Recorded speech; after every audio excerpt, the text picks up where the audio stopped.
ప్రసాద్ ల్యాబ్లో ఆయన దగ్గర ఒక విజన్ కలర్ ల్యాబ్ అని ఉంటే దాంట్లో మేనేజర్గా ఈ శాలరీకి జాయిన్ అయ్యాను. కారణం ఏంటంటే సినిమా ఇండస్ట్రీలో పరిచయాలు ఉండాలి ఫస్ట్. చెప్పినా కూడా మీరు మళ్ళీ ఇంకా నాకు ఇంకొక రూట్ లేదు, ఇంకొక చాయిస్ లేదు నాకు. ఇంకా హైదరాబాద్ నుంచి ఆయన చెప్పిన దాని ప్రకారం ఇంటికి వెళ్ళిపోవాలి. అదే కదా. సో ఇంటికి వెళ్ళి చేయడానికి ఏమి లేదు. అప్పటికి నేను స్కూల్ ఎవరికైతే ఇచ్చేసానో వాళ్ళని అడిగాను, మళ్ళీ మీ అమౌంట్ మీకు ఇచ్చేస్తాను, స్కూల్ ఏంటి పరిస్థితి అంటే వాళ్ళు కష్టం సార్, మీరు చెప్పే సబ్జెక్ట్ మీరు చెప్పండి వచ్చి, మీరు మాకు ఇచ్చే శాలరీకి డబల్ తీసుకోండి, కానీ స్కూల్ మళ్ళీ ఇవ్వటం అంతా సిటీలో ఎస్టాబ్లిష్ అయిపోయింది, అది కష్టం కదా సార్ అన్నారు. సో ఇప్పుడు అక్కడికి వెళ్ళి నేనేం చేయాలి, మళ్ళీ స్కూల్ పెట్టి ఇదంతా పెద్ద ప్రాసెస్. సో కాదు ఇప్పుడు అని చెప్పేసి డెసిషన్ నాకు నేనుగా తీసుకొని ఇలా వచ్చా. ఇక్కడ 2.5 years చేశా. 2.5 yearsలో 25,000 శాలరీ. మళ్ళీ ఇక్కడ మళ్ళీ 2.5 yearsలో ఆ ల్యాబ్ డెవలప్ చేసాము, ఆ ల్యాబ్ బాగా డెవలప్ అయింది. ఇక్కడ మళ్ళీ స్ట్రెంత్ పెరిగారు, ఇక్కడ మళ్ళీ 15 మంది ఎంప్లాయీస్ ఆ ల్యాబ్కి. ఇది ప్రసాద్ ల్యాబ్లో నాగినేడి గారి ఆయనకి ఓన్ ల్యాబ్, ఇది ఓన్ ల్యాబ్లో నేను మేనేజర్ని.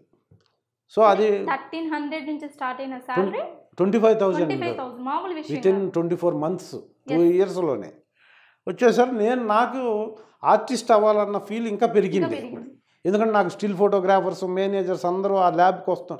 ఆ ల్యాబే still photos printing, processing, cinema షూటింగ్లు. అప్పుడు నేను భరద్వాజ గారితోనూ, కేసీ శేఖర్ బాబు వీళ్ళందరితో డైరెక్ట్ కూర్చొని ల్యాబ్ మేనేజర్గా వెళ్ళి మాట్లాడేవాడిని. సో ఈ ర్యాప్ అంతా పెరిగిన తర్వాత నాకు 98లో వైవిఎస్ చౌదరి సెకండ్ మూవీ సీతారామరాజులో ఇట్లా ల్యాబ్కి వచ్చి పరిచయం, రాజా అని ఒక స్టిల్ ఫోటోగ్రాఫర్ తీసుకెళ్ళి నన్ను వైవిఎస్ చౌదరి గారు పరిచయం చేసి, ఈ అబ్బాయి ఇట్లా ఎక్స్పీరియన్స్ ఉంది, ఇట్లా ల్యాబ్లో పనిచేస్తున్నాడు అంటే, తన ద్వారా వైవిఎస్ చౌదరి గారిది సీతారామరాజు అనే సినిమాలో నాకు ఫస్ట్ అవకాశం వచ్చింది. అప్పుడు మళ్ళీ మా నాగినేడి గారికి చెప్పి ఇలా వచ్చింది సార్ అని, ఆయన మళ్ళీ క్లాస్ తీసుకొని, అదే సార్ ఎలా రిసీవ్ చేసుకున్నారు. ఆయన వెళ్ళి జాయిన్ అయినప్పుడే వద్దన్నాడు, అసలు నువ్వు వెళ్ళిపో అన్నాడు. ఫస్ట్ చంద్రమౌళి గారు ఏది చెప్పాడో ఈ నాగినేడి గారు కూడా అదే చెప్పాడు ఆయన దగ్గర జాయిన్ అవ్వడానికి వెళ్ళినప్పుడు. సో అదే మళ్ళీ క్యాసెట్ రిపీట్ చేసినట్టు ఇప్పుడు నేను కూడా కొన్ని వందల మందికి అదే చెప్తా. సో మరి అలాంటి టైంలో మళ్ళీ నాగిరెడ్డి గారు కూడా మీకు అలాగే వద్దు నువ్వు వెళ్ళిపో మీ ఊరు అన్నప్పుడు మీకు అనిపించి ఉండాలి కదా. వద్దన్నాడు, సరే నువ్వు ఎలాగే ఊరు వెళ్ళటం కుదరకపోతే ఆ ఈనాళ్ళు అన్నా చెయ్యి, ఎందుకంటే మంచి బ్రాండ్ అది, అక్కడ నీకు ఎదగడానికి స్కోప్ ఉంటుంది. నేను ఇక్కడ చిన్న ల్యాబ్ స్టార్ట్ చేశాను, ఒకవేళ ల్యాబ్ సక్సెస్ అయితే నేను మూసేస్తాను, మరి అప్పుడు నువ్వు మళ్ళీ రోడ్డు మీద పడతావు. సినిమా ఇండస్ట్రీకి బ్యాక్గ్రౌండ్ ఉన్న ఎవరు ఇక్కడ హెల్ప్ చేయరు, నాకే ఎవడు చేయక నేను ఇక్కడ ఉన్నాను. ప్రసాద్ ల్యాబ్కి నేను ఎండీగా వర్క్ చేస్తున్నా కూడా, ఇక్కడ నేను ఆర్టిస్ట్ కావాలంటే కూడా నాకు ఫ్రెండ్స్ ఎవరు హెల్ప్ చేయరు. ఈ ఫీల్డ్లో ఎవరు అవసరమో వాళ్ళతోనే పని ఉంటుంది, అవసరం లేని వాళ్ళని ఎవరు పట్టించుకోరు ఇక్కడ. కాబట్టి నువ్వు మళ్ళీ వెళ్ళిపోవడం ఇష్టం లేక ఈనాడులో పని చేయమని నా దగ్గర వద్దన్నాడు. అప్పుడు నేను ఆయనకి ఎక్స్ప్లెయిన్ చేసింది నచ్చి ఆయనకి, సార్ నన్ను ఎవరైనా మోసం చేయాలనుకుంటే ఇప్పుడు 15,000 ఒక 20,000 నీకు ఒక క్యారెక్టర్ ఇస్తాను, నువ్వు వచ్చేయమ్మంటే అతను మోసం చేస్తాడని నాకు తెలిసినా నేను 20,000 ఇచ్చి అతను వెనకపోయే పరిస్థితి సార్ నాది. ఆ ఫీల్తో ఉన్నప్పుడు కనీసం మీలాంటి వాళ్ళ దగ్గర పనిచేస్తే నేను ఫర్దర్గా ఇంకా మళ్ళా ఎవరి దగ్గర మోసపోయేది ఉండదు కదా, ఇంకా ఇంతకంటే డౌన్ టు ఎర్త్ వెళ్ళే అవకాశం ఉండదు. నా వర్క్ నచ్చి నాకు ఒకవేళ హెల్ప్ చేయాలనుకుంటే చెయ్యండి, నా వర్క్ నచ్చకపోతే అసలు మీరు వెళ్ళిపోమంటే మీరు ఏ రోజు వెళ్ళిపోమంటే ఆ రోజు వెళ్ళిపోతా. నాకు ఇప్పుడు ఈనాడులో పెద్ద పొజిషన్కి వెళ్ళాలని నేను రాలేదు సార్, ఇక్కడికి వచ్చాను తప్పనిసరి కాబట్టి ఆ ఇండస్ట్రీకి రిలేటెడ్గా ఉండడానికి ఆ బ్రాండ్ పనికి వస్తుందేమో అక్కడ చేరాను. నాకు ఇవే ఇంపార్టెంట్ కదా సార్, ఫైనల్గా నా గోల్ నేను యాక్ట్ చేయాలి, ఇది ఒకటే సార్ అని చెప్తే, నీ ఎక్స్ప్లెనేషన్ బాగానే ఉంది అని చెప్పి ఫైనల్గా ఏంటంటే ఆయన శాలరీ ఫిక్స్ చేసింది కూడా అసలు వీడు చేరకుండా వెళ్ళిపోతాడు అని. నేను అది చెప్పగానే పర్లేదు సార్ ఎంత ఇచ్చినా పర్లేదు, ఎప్పటి నుంచి రమ్మంటారు అని అడిగి, సరే వీడు వచ్చినా ఉండలే ఇతను అని చెప్పేసి ఆ ఎక్స్ప్లెనేషన్లో సాటిస్ఫై అయ్యి చేర్చుకున్నాడు. అతను చేర్చుకున్న తర్వాత అక్కడ డే అండ్ నైట్ వర్క్ చేశాను, ఎందుకంటే నాకు కూడా ఫ్యూచర్లో అవసరం కాబట్టి.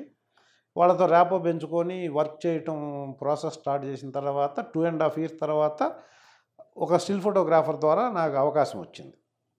వచ్చినప్పుడు మళ్ళీ చెప్పాను మా నాగినేడి గారికి, చెప్పి ఇలా వచ్చింది సార్ అంటే ఆయన ఇదొకటి వస్తుంది, దీనివల్ల ఉపయోగం ఏంటి, నువ్వు మరి తర్వాత ఫర్దర్గా నువ్వు కంటిన్యూ అవ్వాలంటే ఏంటంటే, అక్కడ ఆ రోజు మాత్రం ఒక కాంక్రీట్ డెసిషన్ తీసుకున్నా. ఈ సినిమా ఒక 6 నెలలు చూస్తాను సార్ నేను, 6 నెలల లోపు నేను ఇక ఈ ఫీల్డ్లో సక్సెస్ కాను అని నేను నమ్మితే నేను మళ్ళీ ల్యాబ్కి వచ్చేస్తా, వస్తే లైఫ్ లాంగ్ మీ ల్యాబ్లోనే నేను వర్క్ చేస్తా. ఇక సినిమా యాక్టర్ అన్నది నా బ్రెయిన్లోంచి తీసేస్తాను.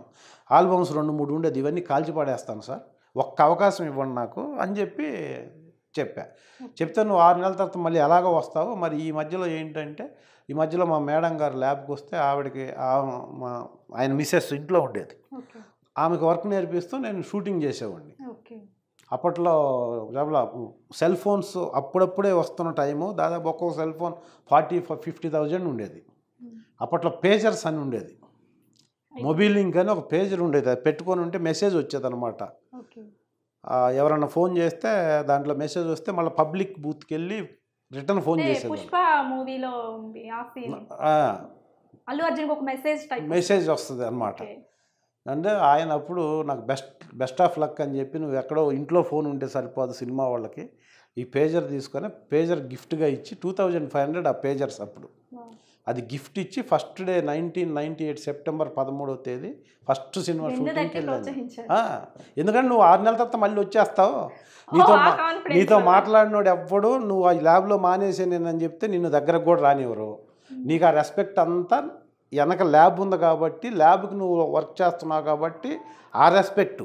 నువ్వు ఇండివిజువల్ నేను మానేశాను, నేను యాక్టర్గా ట్రై చేస్తున్నా అంటే వాళ్ళు ఎవరి దగ్గరికి నువ్వు వెళ్ళి కూర్చునేది కాదు కదా, నిలబడి మాట్లాడేదానికి కూడా అవకాశం ఉండదు. నువ్వు 6 నెలల తర్వాత ఎలాగ వస్తావు, బట్ నీకు అసలు అది తెలియాలి కదా ఫస్ట్ అని చెప్పి వెల్కమ్ చేసి పంపించాడు.